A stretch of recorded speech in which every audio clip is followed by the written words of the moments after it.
അസ്സലാമു അലൈക്കും. ഈ എപ്പിസോഡിലെ ആദ്യത്തെ ക്വസ്റ്റ്യൻ ചോദിച്ചിരിക്കുന്നത് ആബിദ ബേബി വയ്യാനത്ത് നിന്നുമാണ്. ഉളുഹിയ കൊടുക്കുന്ന ആടിന്റെ തോല് വിൽക്കാനോ കൂലിയായി കൊടുക്കാനോ പാടില്ല എന്ന് പറയുന്നു. ഈ തോല് എന്ത് ചെയ്യണം? ആ തോലായിട്ട് തന്നെ പാവപ്പെട്ടവർക്ക് കൊടുക്കലാണ് നല്ലത്. കാരണം ആ തോല് വിറ്റ് കാശ് കൊടുക്കുമ്പോഴും ഒരു പ്രശ്നമുണ്ട്. കാരണം അയാൾ പറയുന്നു, ആ തോല് ഇങ്ങ് തന്നിരുന്നെങ്കിൽ ഇതിനേക്കാൾ കൂടുതൽ കാശ് കിട്ടുന്ന സ്ഥലത്ത് ഞാൻ കൊണ്ട് വിൽക്കുമായിരുന്നു എന്ന് പറയുമ്പോൾ അത്രയും തുക അവിടെ അയാൾക്ക് കിട്ടാനുള്ളത് നഷ്ടപ്പെടുകയാണ്. അതുകൊണ്ട് അത് തന്നെ ആ മുതൽ അതുപോലെ അങ്ങ് കൊടുത്താൽ അയാൾ കൊണ്ടുപോയി വിറ്റ് കാശാക്കും. ഇനി അയാൾക്ക് വിറ്റ് കാശാക്കുന്നതിന് ബുദ്ധിമുട്ടുണ്ടെങ്കിൽ നമ്മൾ അത് ചെയ്തു കൊടുക്കൽ മാത്രം മതി. അടുത്ത ക്വസ്റ്റ്യൻ, നമസ്കരിക്കുമ്പോൾ അല്ലാഹു താലാക്ക് വേണ്ടി ഞാൻ നമസ്കരിക്കുന്നു എന്ന് പറഞ്ഞാണല്ലോ നിയ്യത്ത് ചെയ്യുന്നത്. എന്നാൽ ഞങ്ങളുടെ പള്ളിയിലെ ഉസ്താദ് പറഞ്ഞത് അല്ലാഹു താലാക്ക് ആരുടെയും നമസ്കാരം ആവശ്യമില്ല എന്നും അവൻ പരോപകാരം ആവശ്യമില്ലാത്തവനാണെന്നുമാണ്. അങ്ങനെയാണെങ്കിൽ ഞാൻ ഇതുവരെയും ചെയ്ത നമസ്കാരം ബാത്തിലാവുകയില്ലേ? അത് അള്ളാഹു സ്വീകരിച്ചിരിക്കുമോ? ഇനി മുതൽ എങ്ങനെയാണ് നിയ്യത്ത് ചെയ്യേണ്ടത്? പ്രാവച്ചമ്പലത്ത് നിന്നും ഒരു സഹോദരൻ ചോദിച്ചിരിക്കുന്നു. ആ സഹോദരന്റെ സംശയം മാറ്റിക്കൊടുക്കൽ വളരെ അത്യന്താപേക്ഷിതമാണ്.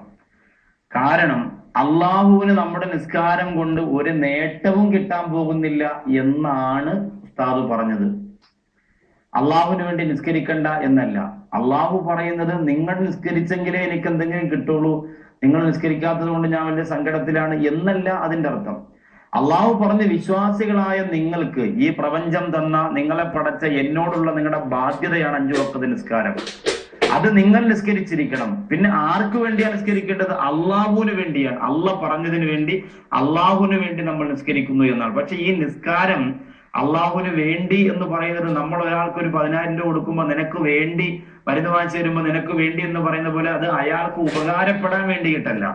നമ്മുടെ നിസ്കാരം കൊണ്ട് അള്ളാഹുവിനൊരു ഉപകാരം നമ്മൾ ഉണ്ടാക്കുന്നു എന്ന് ചിന്തിക്കരുത്. നമ്മുടെ കടമയും നമ്മുടെ ബാധ്യതയും അള്ളാഹുവിനോട് നമ്മൾ ചെയ്യുന്നു നിസ്കാരത്തിലൂടെ എന്ന് മാത്രമേ ഉള്ളൂ. അല്ലാതെ അള്ളാഹുവിന് വേണ്ടി എന്ന നിസ്കാരത്തിന്റെ നിയ്യത്തിനെ ഇനി ഒരിക്കലും മാറ്റരുത്. അത് മാറ്റിയാൽ നിസ്കാരം ശരിയാവുകയും ഇല്ല. അതുകൊണ്ട് ഉസല്ലി ഫർദ സ്വലാത്തുൽ ളുഹരി 4 റകഅത്തി മുതവജ്ജിയൻ ഇൽ ഖിബ്ലത്തി മഅൽ ഇമാമി, അല്ലെങ്കിൽ അദാഅൻ ലില്ലാഹി തആല, ലില്ലാഹി തആല അല്ലാഹുവിന് വേണ്ടി എന്ന് തന്നെ നിസ്കാരത്തിന്റെ നിയ്യത്തിൽ കരുതണം. അള്ളാഹ്ക്ക് നിസ്കാരം ആവശ്യമില്ല എന്ന് പറയുന്നത് നിസ്കാരം കൊണ്ട് അള്ളാഹുവിന് ഒരു പവറും കിട്ടാൻ പോകുന്നില്ല നിങ്ങളുടെ നിസ്കാരം കൊണ്ട്. അതുകൊണ്ട് നിങ്ങൾ നിസ്കരിച്ചില്ല എന്ന് പറഞ്ഞുകൊണ്ട് അള്ളാഹുവിന് സങ്കടമൊന്നുമില്ല. അത് നിസ്കരിക്കാത്തതിന്റെ ശിക്ഷ അള്ളാഹു നിങ്ങൾക്ക് തരും. കാരണം നിങ്ങളുടെ മേൽ അള്ളാഹുവിന് വേണ്ടി നിസ്കരിക്കൽ ബാധ്യതയാക്കിയിരിക്കുകയാണ്. വേണ്ടി എന്ന വാക്ക് ഉദ്ദേശിക്കുന്നത് അള്ളാഹുവിന് എന്തെങ്കിലും നേട്ടങ്ങൾ ഉണ്ടാക്കാനല്ല. അള്ളാഹു നമ്മളോട് പറഞ്ഞ കൽപ്പനയെ നമ്മൾ അനുസരിച്ചത് കൊണ്ട് അള്ളാഹുവിന് വേണ്ടി നിസ്കരിക്കുന്നു എന്നാണ് എന്ന് വ്യക്തമായി മനസ്സിലാക്കി കൊടുക്കണം. ദയവ് ചെയ്ത് പള്ളികളിൽ ക്ലാസ് ഒക്കെ എടുക്കുമ്പോൾ എന്റെ പ്രിയപ്പെട്ട ഉസ്താദുമാരൊക്കെ ഈ സമുദായത്തിലെ സഹോദരിമാരിൽ വളരെ വിവരം കുറഞ്ഞവരുണ്ട്, സഹോദരങ്ങളിലുമുണ്ട്. അത് മനസ്സിലാക്കിയിട്ട് അത് വ്യക്തമായി ഒന്ന് വിശദീകരിച്ചു കൊടുത്താൽ ഈ സംശയങ്ങൾ അവർക്ക് വരികയില്ലായിരുന്നു. അതുകൂടി ഞാൻ ശ്രദ്ധയിൽപ്പെടുത്തുകയാണ്. പിതാവ് ഗ്യാസ് സിലിണ്ടർ പൊട്ടി ഗൾഫിൽ വെച്ച് മരണപ്പെട്ടു. പള്ളിയിലേക്ക് ആണ്ട് നേർച്ചയ്ക്ക് ഒരു മൃഗത്തെ നേർച്ചയാക്കിയിരുന്നു. അത് ഞങ്ങൾ കൊടുത്താൽ മതിയോ? മുബീന കോഴിക്കോട് നിന്നുമാണ് ചോദിച്ചിരിക്കുന്നത്. പിതാവ് ഒരു നേർച്ച പള്ളിക്ക് വേണ്ടി, ആണ്ട് നേർച്ചയ്ക്ക് വേണ്ടി നിയുക്തി ചെയ്തിരുന്നു. പക്ഷെ അതിനു മുമ്പ്, അത് കൊടുത്തു വീടുന്നതിന് മുമ്പ് പിതാവ് വിദേശ രാജ്യത്ത് അപകടത്തിൽ മരണപ്പെട്ടു പോയി. അള്ളാഹു ഖബർ വിശാലമാക്കി കൊടുക്കട്ടെ. ആ കുടുംബത്തിന്റെ സങ്കടം അള്ളാഹു നീക്കി കൊടുക്കുമാറാകട്ടെ. ഒരു വിഷമവും വേണ്ട. ആ ഉപ്പ നിയ്യത്ത് ചെയ്ത ആ നിയ്യത്തിനെ കബൂൽ ചെയ്യാൻ വേണ്ടി, അതിനെ നടപ്പാക്കാൻ വേണ്ടി മക്കൾ തന്നെ ആ ഉത്തരവാദിത്വം ഏറ്റെടുത്ത് പള്ളിയുമായി ബന്ധപ്പെട്ട് ആ കടമ നിറവേറ്റാൻ ശ്രമിക്കണം. അള്ളാഹു തൗഫീക്ക് തരട്ടെ. സ്ത്രീകളെ തൊട്ടാൽ വുളു മുറിയുമല്ലോ, എന്നാൽ ഉമ്മയെയും ഭാര്യയുടെ ഉമ്മയെയും തൊട്ടാൽ എന്താണ് വുളു മുറിയാത്തത്? മുഹമ്മദ് തിരൂർ നിന്നുമാണ് ചോദിച്ചിരിക്കുന്നത്.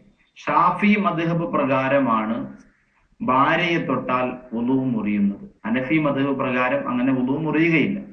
അതുപോട്ടെ, ഇപ്പൊ ഈ സഹോദരൻ ചോദിച്ചിരിക്കുന്നത് സ്ത്രീകളെ തൊട്ടാൽ വുളു മുറിയുമെങ്കിൽ എന്തുകൊണ്ടാണ് ഉമ്മയെയും ഭാര്യയുടെ ഉമ്മയെയും തൊട്ടാൽ വുളു മുറിയാത്തത് എന്ന ചോദ്യമാണ്. ചിലർക്ക് അങ്ങനെ ഒരു ആശങ്കയുണ്ടാകാം. പക്ഷെ വിവാഹ ബന്ധം ഹറാമായവരെ തൊട്ടാൽ വുളു മുറിയുകയില്ല. ഉമ്മയെ നമുക്ക് വിവാഹം കഴിക്കാൻ പാടില്ല, പെങ്ങളെ നമുക്ക് വിവാഹം കഴിക്കാൻ പാടില്ല. അതുകൊണ്ട് അവരെ തൊട്ടാൽ നമ്മുടെ വുളു മുറിയുകയില്ല. നമ്മുടെ മകളെ നമുക്ക് വിവാഹം കഴിക്കാൻ പാടില്ല, അതുകൊണ്ട് അവരെ തൊട്ടാൽ വുളു മുറിയുകയില്ല. നമ്മുടെ ഭാര്യയുടെ ഉമ്മയെ വിവാഹം കഴിക്കാൻ പാടില്ല, ഹറാമാണ്. അതുകൊണ്ട് ഭാര്യയുടെ ഉമ്മയെ തൊട്ടാലും വുളു മുറിയുകയില്ല. അങ്ങനെ എന്റെ സഹോദരങ്ങളെ, ഇങ്ങനെയുള്ള സ്ത്രീകളെ മുഴുവനും തൊട്ടാൽ വുളു മുറിയും എന്നല്ല ഈ പറഞ്ഞതിന്റെ അർത്ഥം.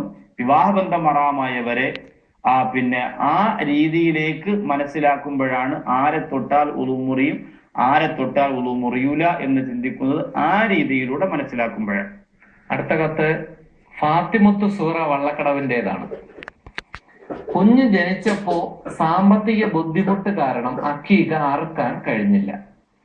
ഇപ്പോൾ 10 വയസ്സ് കഴിഞ്ഞു, ഇനി ചെയ്താലും മതിയോ? ഒരുപാട് സഹോദരിമാർ പഴയ കാലത്ത് അറിവില്ലാതെ ഒരു അമലുകളും ചെയ്യാൻ സാധിക്കാതെ ഇപ്പൊ നമ്മുടെ പ്രോഗ്രാം ഒക്കെ കണ്ടിട്ട് അൽഹംദുലില്ലാ ആ പുണ്യമായ ചിന്തകളിലേക്ക് കടന്നു വന്നിരിക്കുകയാണ്. വളരെ സന്തോഷമുണ്ട്, അൽഹംദുലില്ലാ. ആ സഹോദരിയുടെ ചോദ്യത്തിന് മറുപടി, സഹോദരിയുടെ ചോദ്യം തന്നെ കുഞ്ഞ്